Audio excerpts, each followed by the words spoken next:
Yo, the lies so that you never make it. Hopeless, so it seems. Eyes closed, canvas open wide to embrace your dreams. Sometimes you gotta take a loss just to get the win. Like lots of sin was popping in like oxygen when boxes wet. Focus on the mental, never lose like smooth instrumental. Better choose on the move in a pinto. Choose what I get to, never lose smooth on the move, but it's simple. Never give up and we running it maybe. We just keep winning, we conquering daily. Envision and pay me, it's never the sway me. Indigenous, maybe we winning, it's crazy.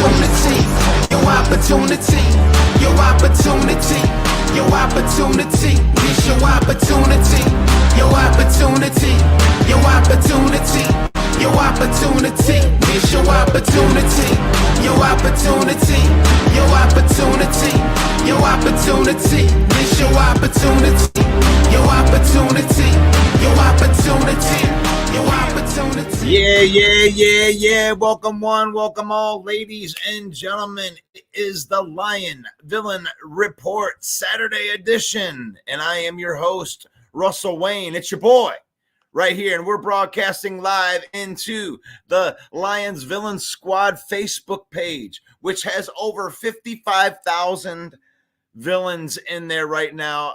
Thank you so much to the ones that are sharing, liking, and commenting on all of the stuff that we put out through there. We are also on YouTube at Lions Villain Squad on YouTube. Thank you to the ones that subscribe to that channel.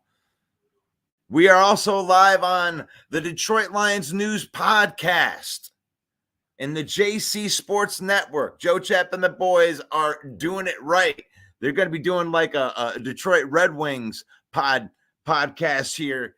I saw it in the studio, so be on the lookout for that. We are brought to you by NFL Shop. Right there. You can get one of them snazzy looking Jahmyr Gibbs black jerseys right there by using that QR code, or you can use the link that I'm putting into the comments right now. Thank you to NFL Shop, our affiliate marketing partners. It's faith, family, and then football. We use football.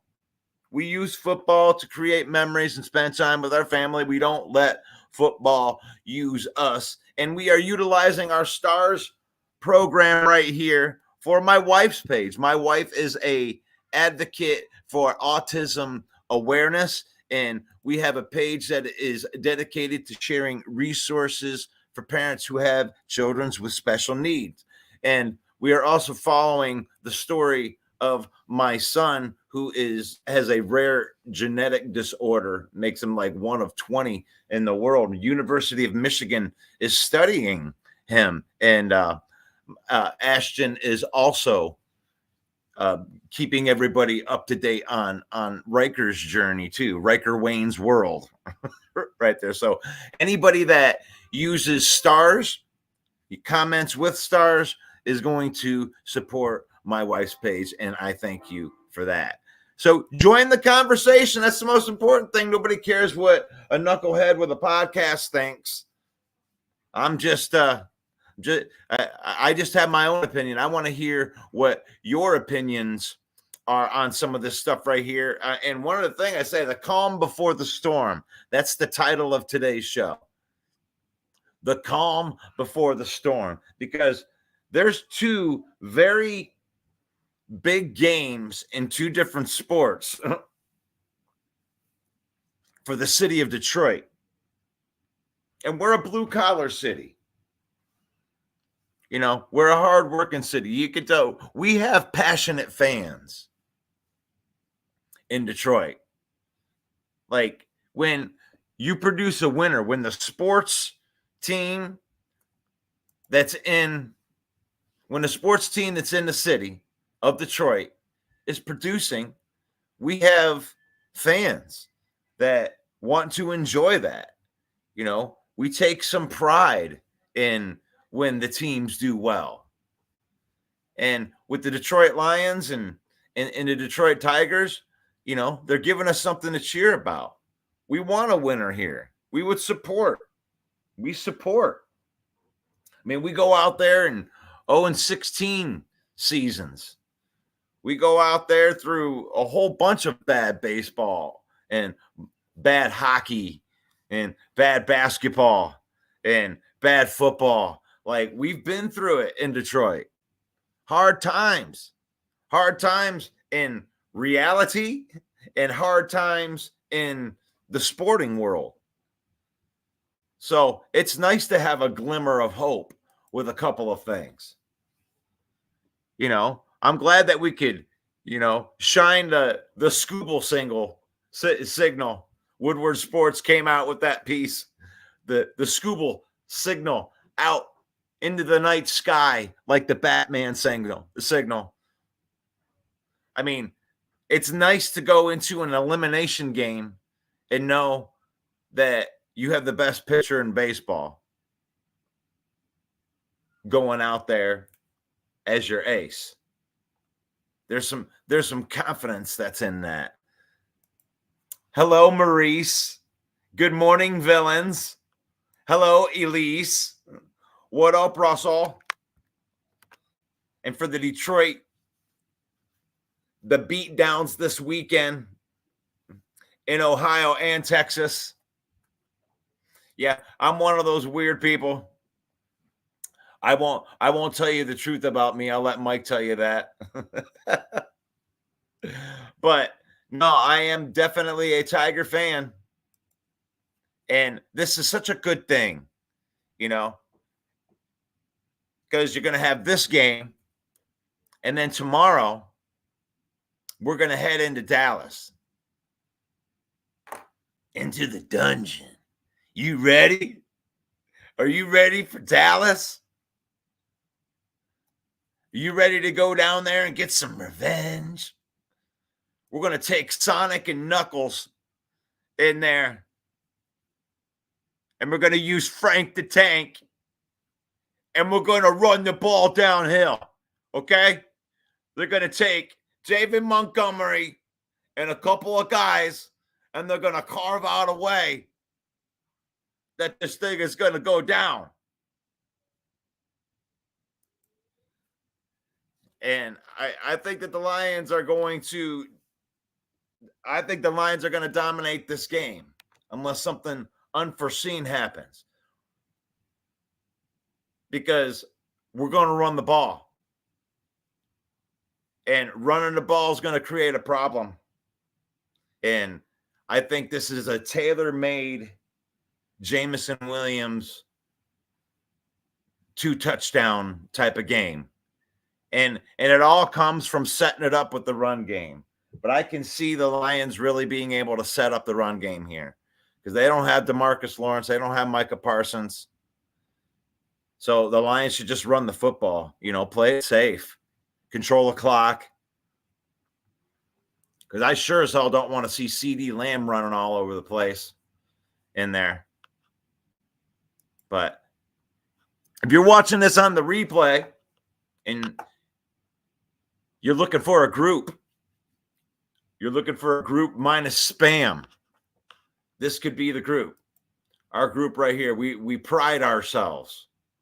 We pride ourselves on having a group that doesn't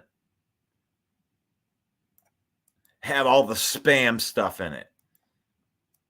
And we have like a very strict policy to people too. Like we don't let people sell fake tickets or any of that stuff. So I just threw it into the comments right there. If you want to join that group, right there it is for you. But it's all Detroit Lions content. We want you to post on there too. The villain squad's going to be posting their stuff on there. Steven, Elise, Paul, and Jeff, part of our super villain cast, they're all going to be posting on there. But join the conversation on there. There's 10, 12, 15 posts a day that are on there. And, sometimes I like to ask a question. Maybe it's a dumb question. Maybe it's a redundant question. But, I want to hear how you feel on a lot of these topics. One of the hot topics is the Lions going out and trying to replace Davenport with somebody outside the walls, trading for an edge rusher so we can get somebody opposite Hutchinson. That's a big topic that's out there. Does Dan Campbell go for it too much on fourth down? Is he too Dan Campbell? That's a big question that gets answered out there, right? But with this game in Dallas, it's such a big game for Detroit because, Minnesota's for real, and they're 5-0. And guess what? As soon as we're done playing in Dallas, you got to pick up the bags and go to Minneapolis, play the 5-0 Vikings. So there's that. So this is a big, big game right here. But I think they need to lean on Sonic and Knuckles.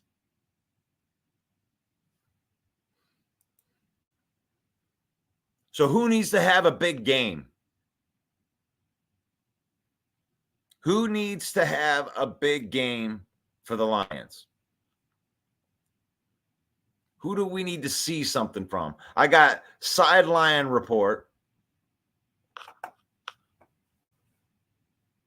Let me get this on here. Bringing it up. Share this tab instead. Yeah, bringing it in there. Yeah, sideline report had this like 4 Lions who must shine against the Dallas Cowboys. We can talk about a little bit right here. I like Brad Berryman. So let's see who he says first right here.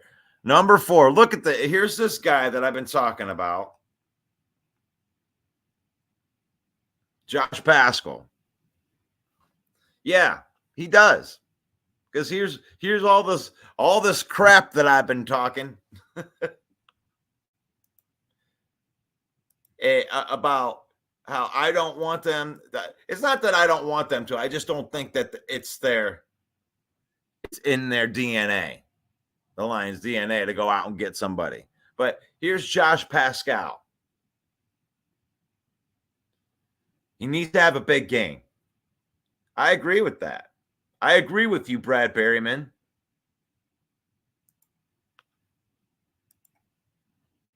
I agree with you, Brad Berryman.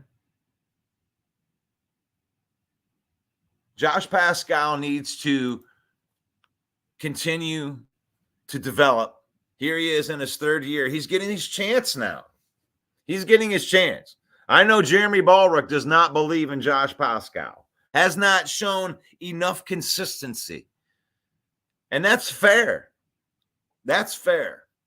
But I argue that you can't get the consistency by doing, 18, 20 snaps a game. You need to give him 50 plus snaps a game for a 6-game stretch and see what you got. See what you got. Give him those snaps. Let him work opposite of Hutchinson. I like that. This is a big game for him.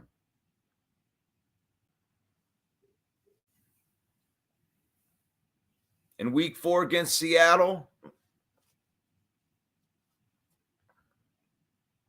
he played a season-high 53 snaps, and they credit him with 3 quarterback pressures.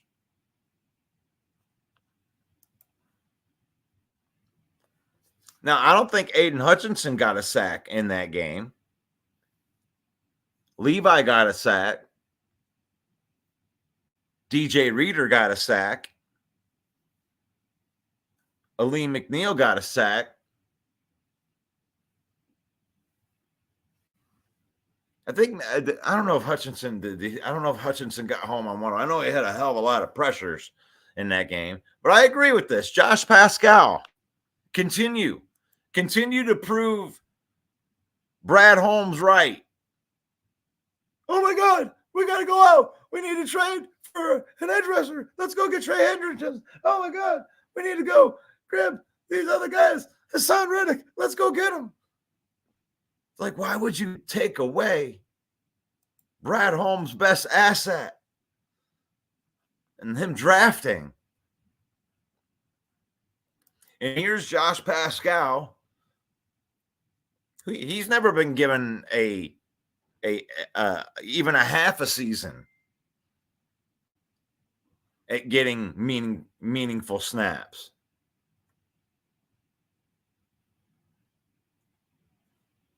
I mean, outside of, being fully healthy. I know that he played a lot in his rookie season after he came back, and it was not right yet. But I like this call out. Josh Pascal.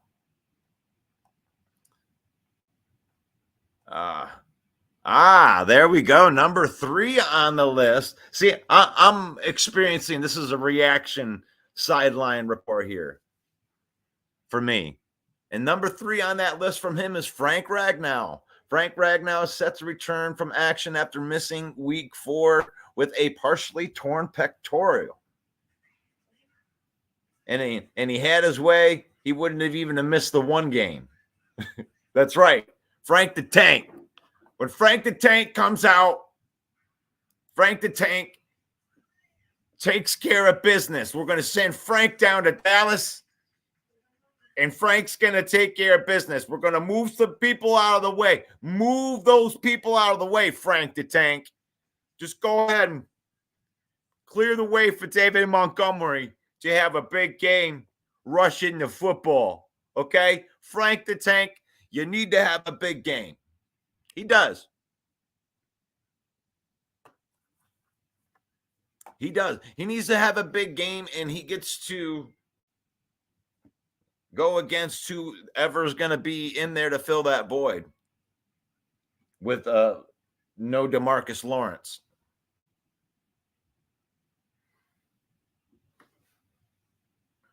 With no Micah Parsons. I mean, our offensive line is in a plus situation going into tomorrow's game.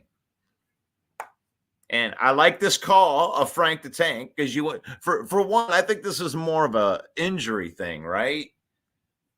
Like, I want to make sure that he's not coming back too early on this partial, this torn pec. We need you for the whole season, Frank the Tank.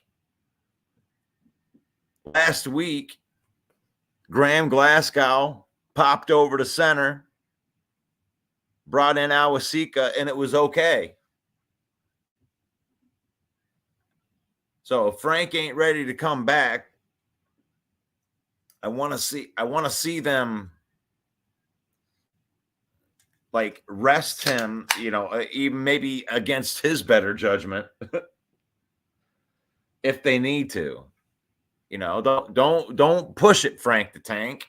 And I think that's the biggest question in there. Let's see if they'll let me read this right. And it's like with the pieces that the Cowboys will be missing from their pass rush week.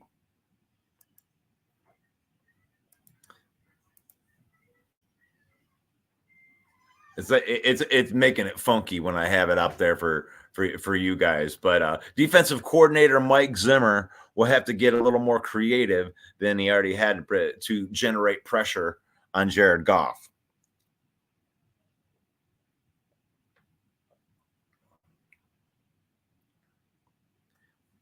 This is a problem for the Dallas Cowboys. Now, I've been doing this long enough that I went through some pretty bad seasons for the Lions. And usually when I'm on shows like this, I'm talking about all the deficiencies and what are the Lions going to do? How are they what are they going to do about it?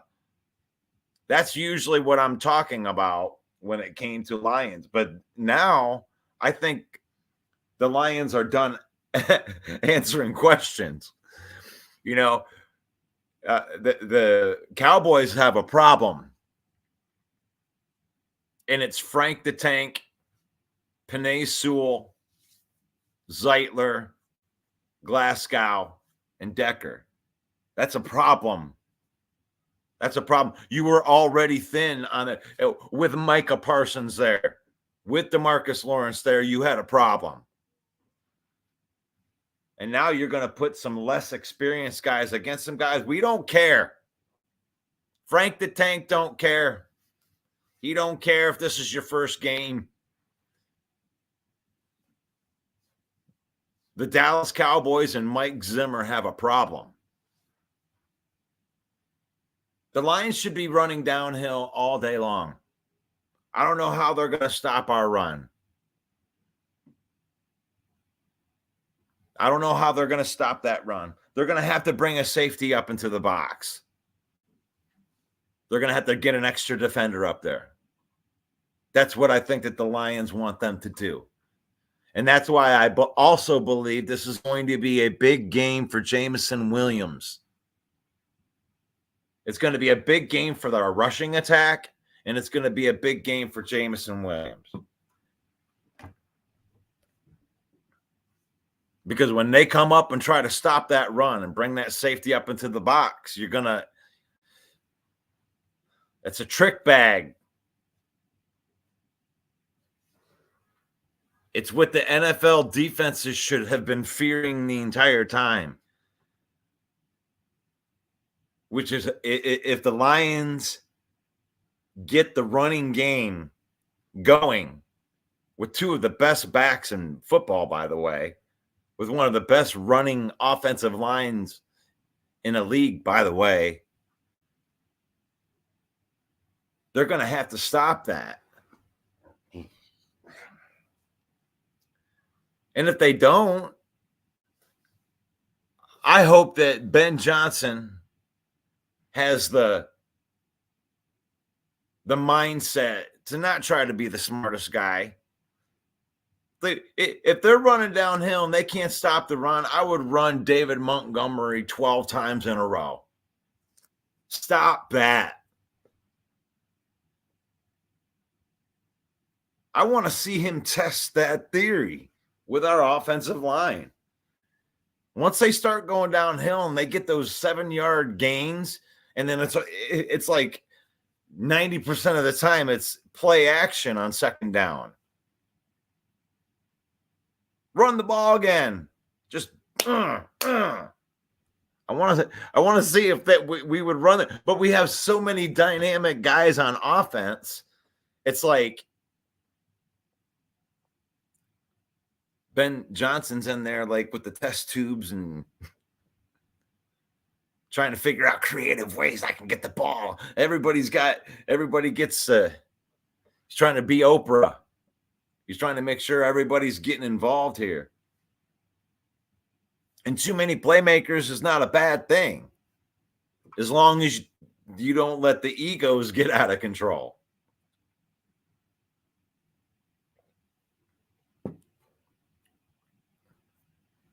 Because I know that if any other player or any other coaching staff had a guy like Jameson Williams with that speed, I mean,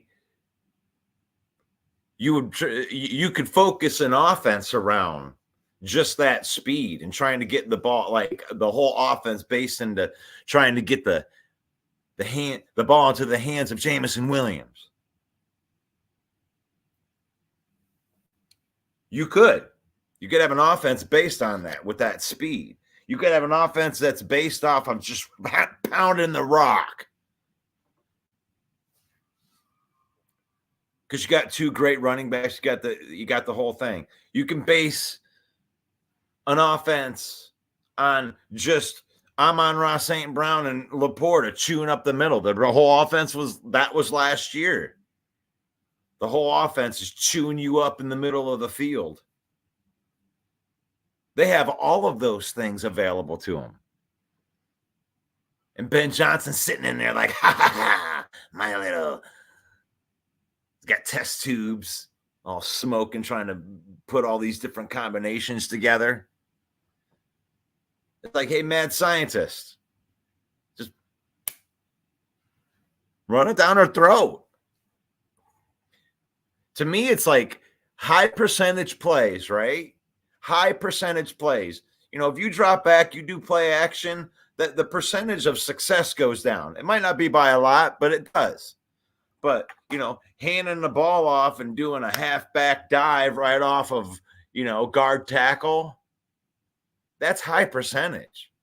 That's going to work 99 point whatever percent of the time. Pound the rock. You know, they know it's coming, but that's your strength. Tell them, you know, that's how you know you can take a game over. You say, hey, I'm going right here. Penei Sewell's going to be there. Zeitler's going to be there. Send your whole troops. We're running there and get 4. That's what type of offensive line I think that we have. They dominate up front. And when you're pass protecting, you're on defense. You know, you got to take all their moves. They get to be the aggressors because they're trying to get the pass rush.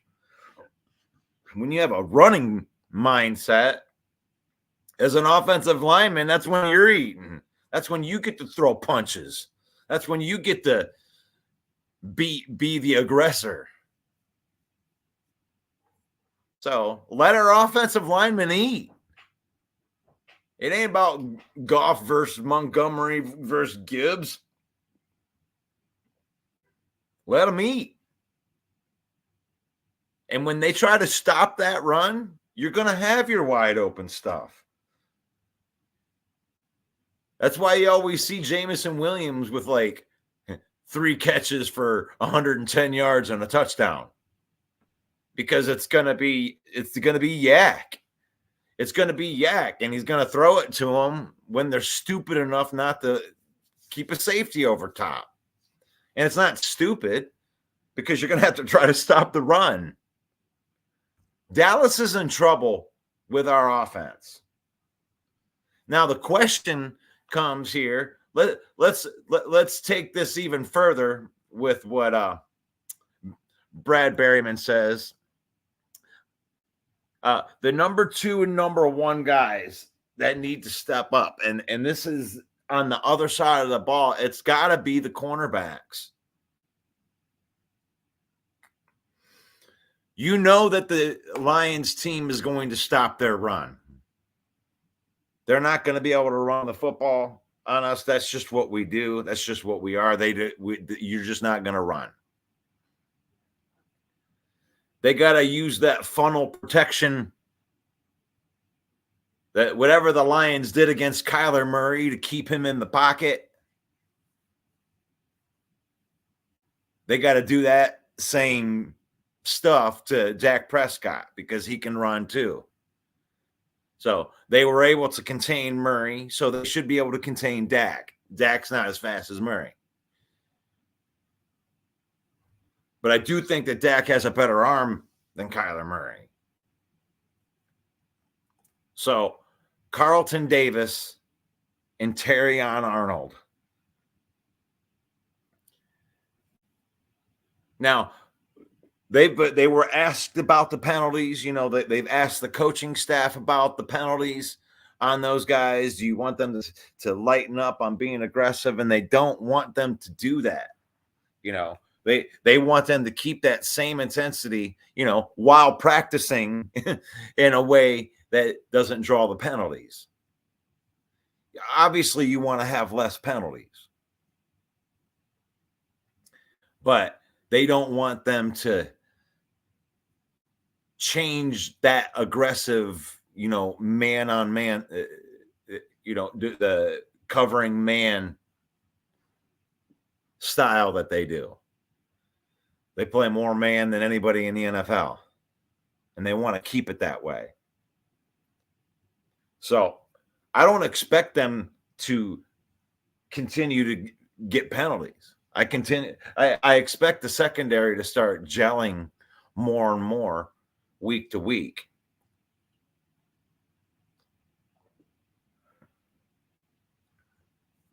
Because, I mean, honestly, there were some of the penalties when I was watching that Seattle game. It was like a double-edged sword for me. You know, some of them were absolutely penalties. They should have been called. They were called. But some of them were very ticky-tacky. And that's okay. You know, that mean they're very handsy, but they got to get better on it. I guarantee that cornerbacks coach was in there and they were working on it through the entire bye. You know, you give a whole extra week to be able to work on some of that stuff. And I expect the secondary to continue to get better. Amik Robertson's been good. He's probably been the best cornerback out of the three. You know, Carlton Davis, handsy. You know, but he's a decent cornerback. I don't think he's like a top 10 cornerback or anything like that, but he's good. He's good against the run. He tackles well. Terrion Arnold. You can see the talent. He's just got to work on the hands.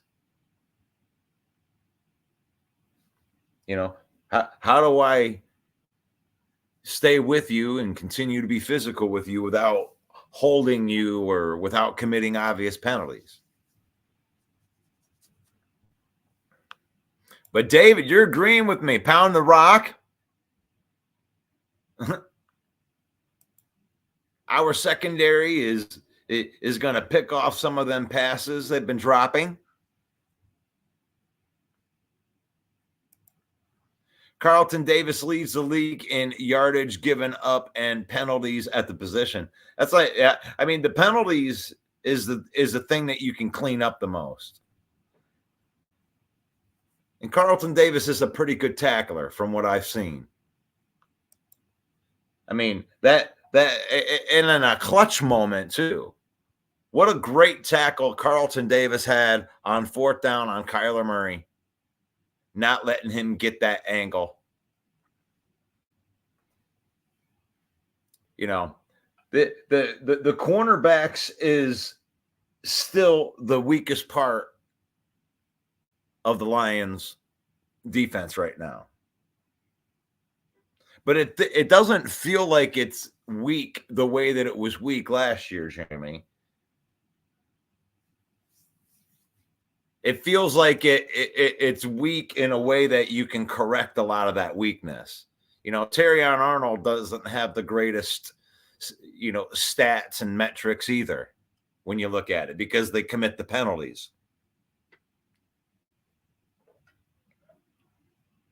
I believe they can clean up the penalties. I mean, the penalties, that's like the most correctable type of thing. because some of the penalties, like I said, the ones that they've called, the ones on Arnold and Terry on Arnold, a lot of them have been right on. You know, I mean, they're penalties. You committed the penalty. Shut up. But some of them, you know, you could shrug your shoulder. You gotta to me, I wish that they would let them play more. I wish they would let them be a lot more handsy, because these offensive guys are being just as handsy. You know, I agree. It mostly feels like Amik should be at the one. Okay. And CD3. I get you, man. I get you, but there's this beautiful thing about progression, man. I believe in the progression, and they're not right on everything, but these guys just need to gel from whatever positions they were in. It really sucks that they were missing Brian Branch in that Seattle game, because I really felt like at the end of the Arizona game that the secondary really started to gel a little bit.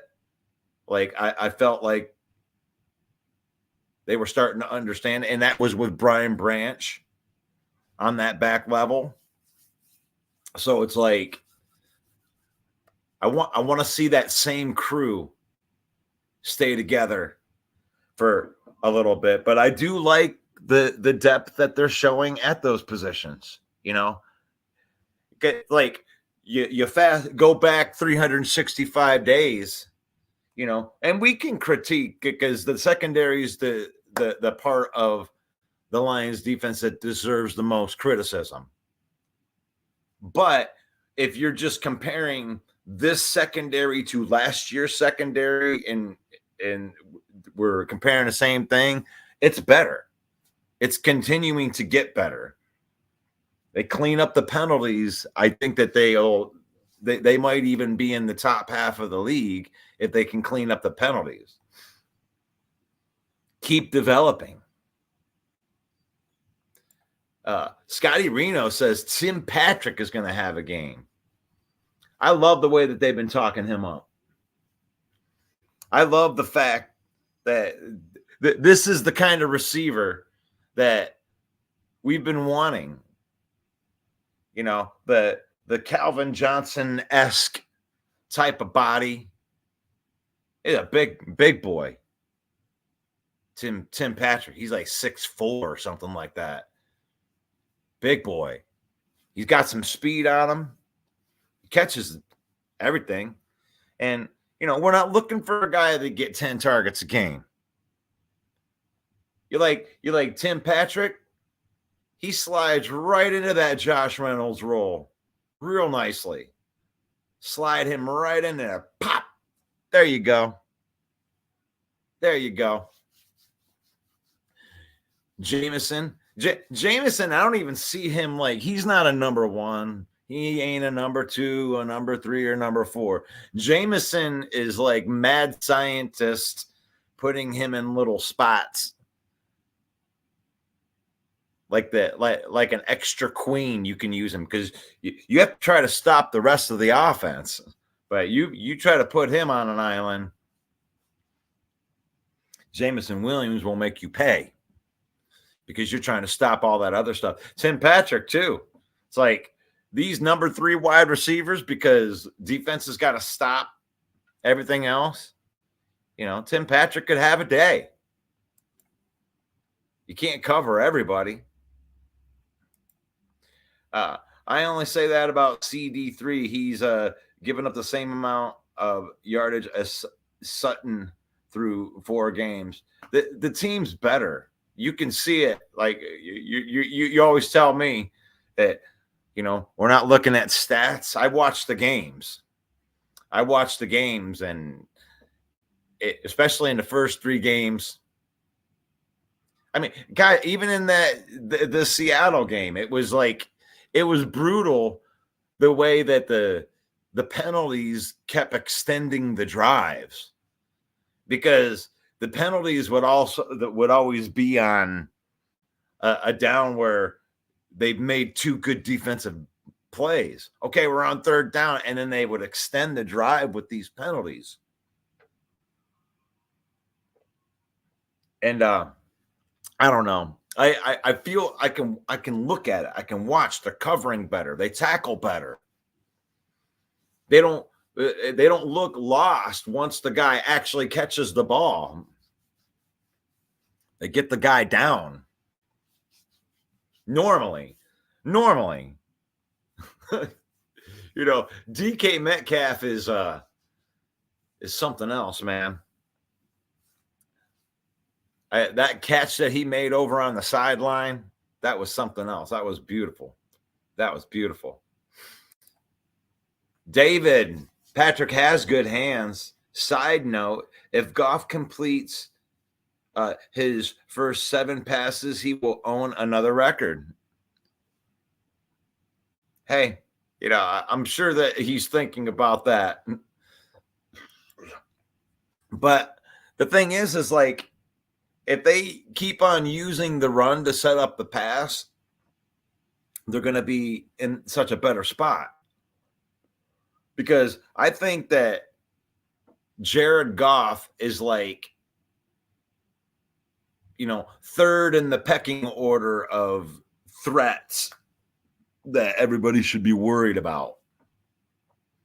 The biggest threat that the Lions have to any team is our offensive line. Because the offensive line, when an offensive line's doing its job, it makes the plays work. They protect when they need to protect. They open up holes for running backs.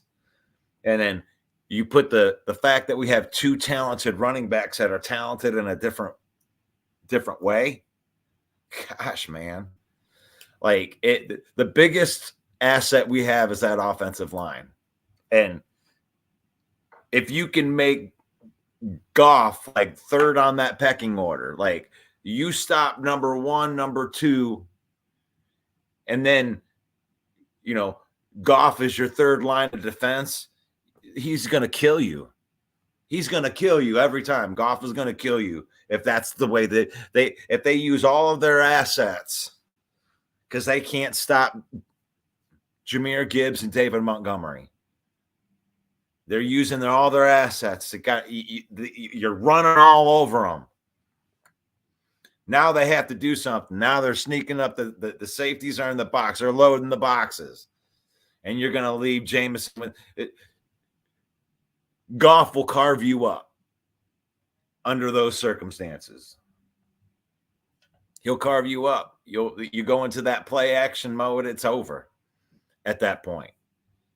But if you ask Goff to go out there and you're trying to get him to throw the ball 50 times in a game, and you're making him the focal point, we got to get to Goff.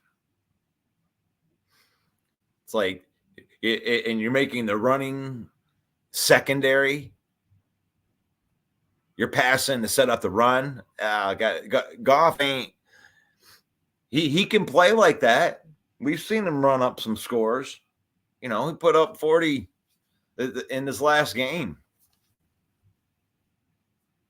But that was under being able to run the football and setting it up. They brought the people up to try to stop the run, and then you're leaving Jameson Williams running right over the middle of the field. And that'll happen to every team.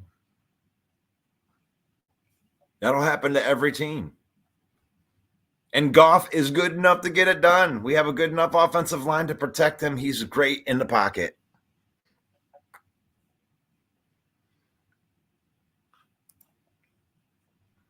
Yeah, Scooble. He tells the fans, calm the F down, I got this. I think this is awesome. What a great time to be a fan of Detroit sports. Because I'm assuming, I can't believe that, I'm a Lions guy.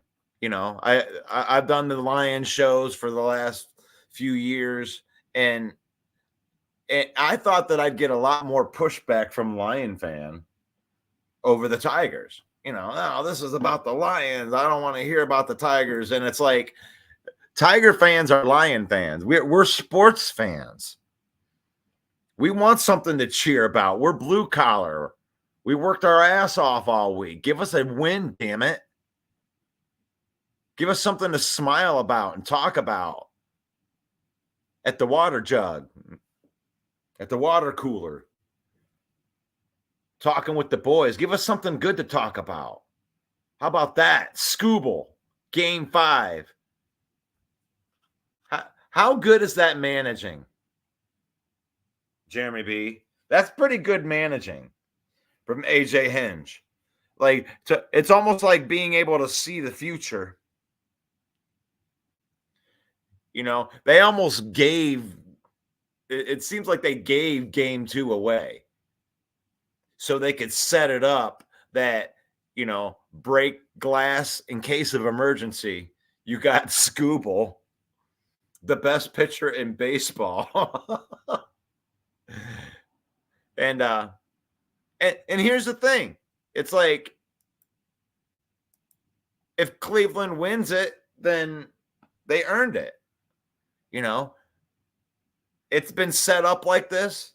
It was managed brilliantly by AJ Hinge with the rosters and the chaos pitching to set up to where you could get 2 outings from Scooble.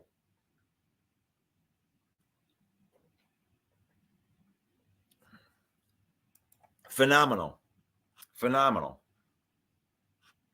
And then we get to go to Dallas tomorrow. And the Lions should win this game.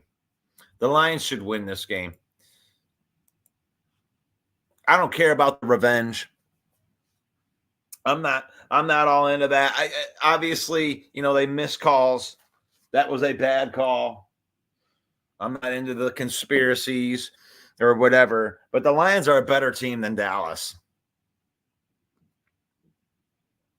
The Lions have a better offensive line. The Lions have a better defensive line.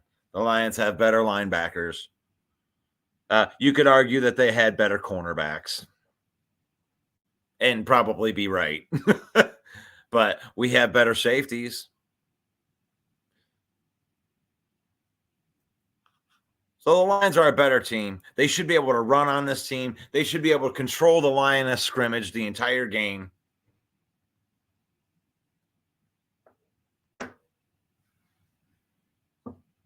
Figure out some kind of way. I mean, they got CeeDee Lamb. They got CeeDee Lamb. I mean, triple cover this guy somehow. Put him in a zone man safety package. Put him in a sandwich. Spread it on. Spread it on. 3 layers deep. You stop CeeDee Lamb. I mean, you don't even have to stop CeeDee Lamb. Just make him be the only guy that gets anything. And then make sure that you tackle. I mean, honestly, if the Lions get a stop per quarter, it's a wrap.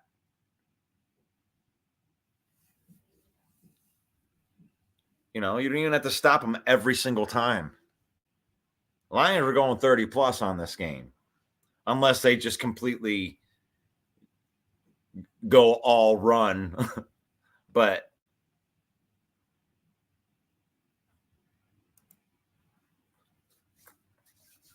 I believe in what Brad Holmes is doing. There's a couple of times that I was on that wagon of, criticizing some of the players that haven't developed into players yet.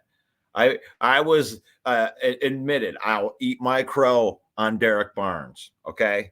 I will eat my crow on Aleem McNeil after that second year. I thought he was kind of average in that first year. And you could argue that he was.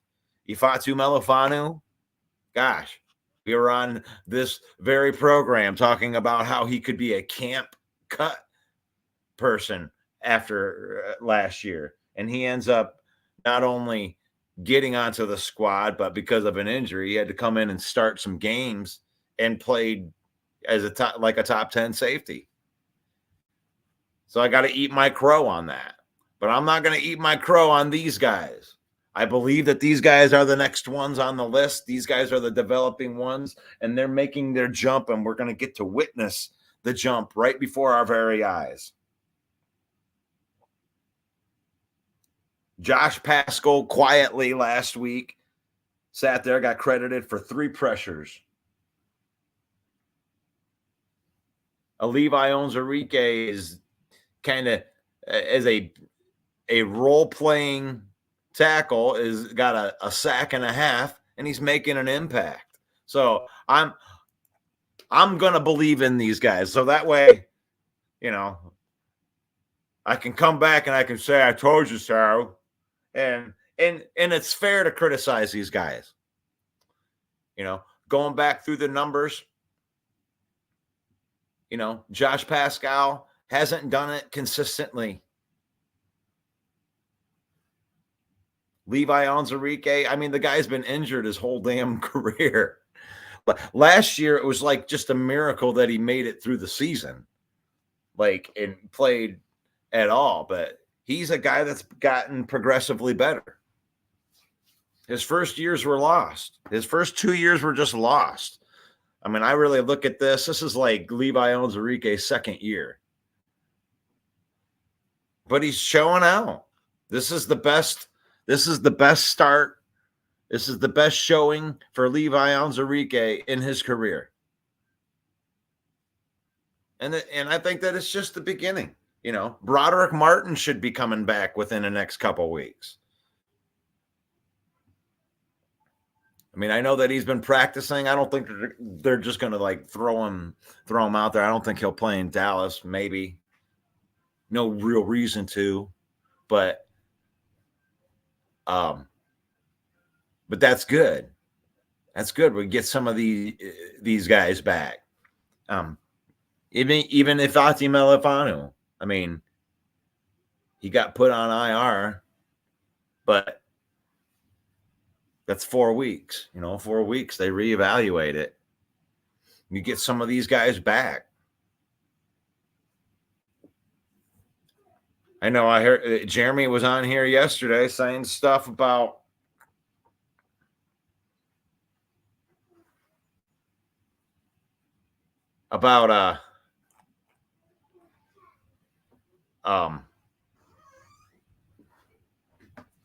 getting Mosley, sorry, lost my train of thought there for a second, but like Mosley and Kaminsky.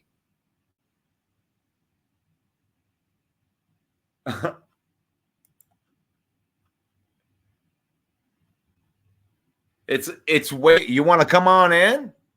Pop in. Detroit Lions news. Everybody's. Let's talk some Lions. But I'm getting towards the end of my time on here anyway.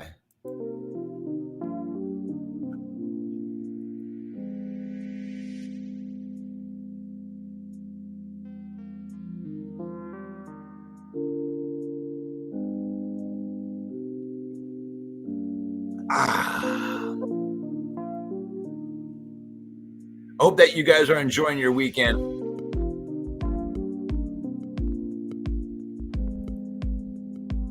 This is the Lion Villain Report.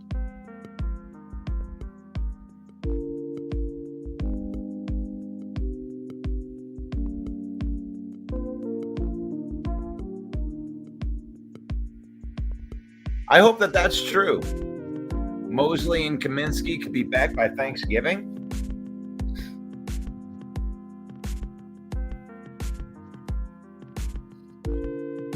That's cool.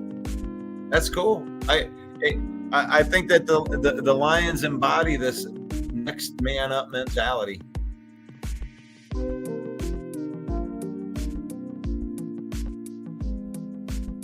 And I think they do very well with it. And it kind of gets overlooked. We tend to look at other people's injuries and just gloss over the fact that we're dealing with a bunch of injuries too. It's too bad. Quit whining. It's next man up. It'll be okay. The Lions gave up more passing yards last week. They didn't have Brian Branch. Did they cry about it? No. They ran the score up. We'll win the track meet. You can't keep up.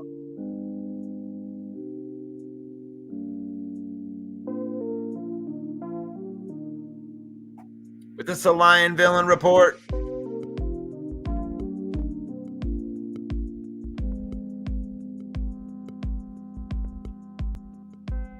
$10 a.m. Monday through Saturday.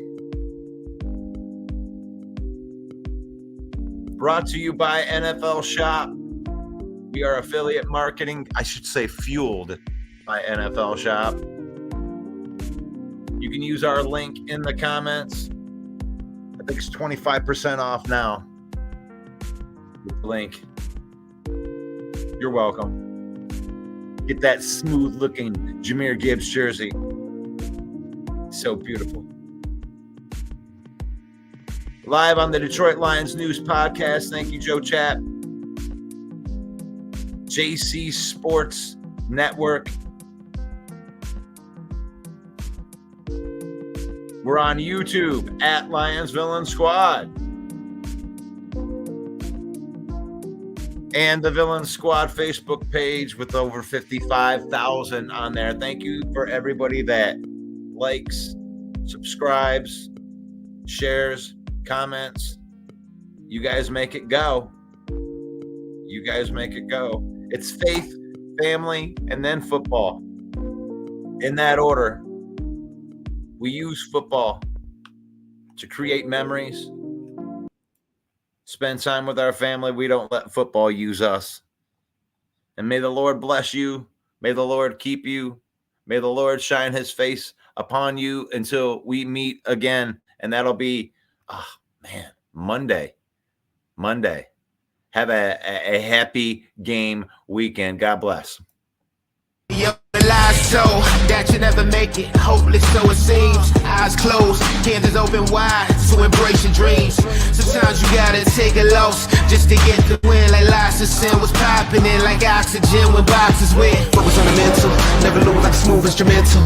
Better choose on the move in a pencil. Choose what I get to, never lose, move on the move, but it's simple. Never give up and we running and maybe we just keep winning, we conquering daily. Envision that pay me, it's never the sway me. Indigenous, maybe we winning this crazy. Your opportunity, your opportunity, your opportunity, it's your opportunity, your opportunity, your opportunity, your opportunity, it's your opportunity, your opportunity, your opportunity, your opportunity, it's your opportunity, your opportunity.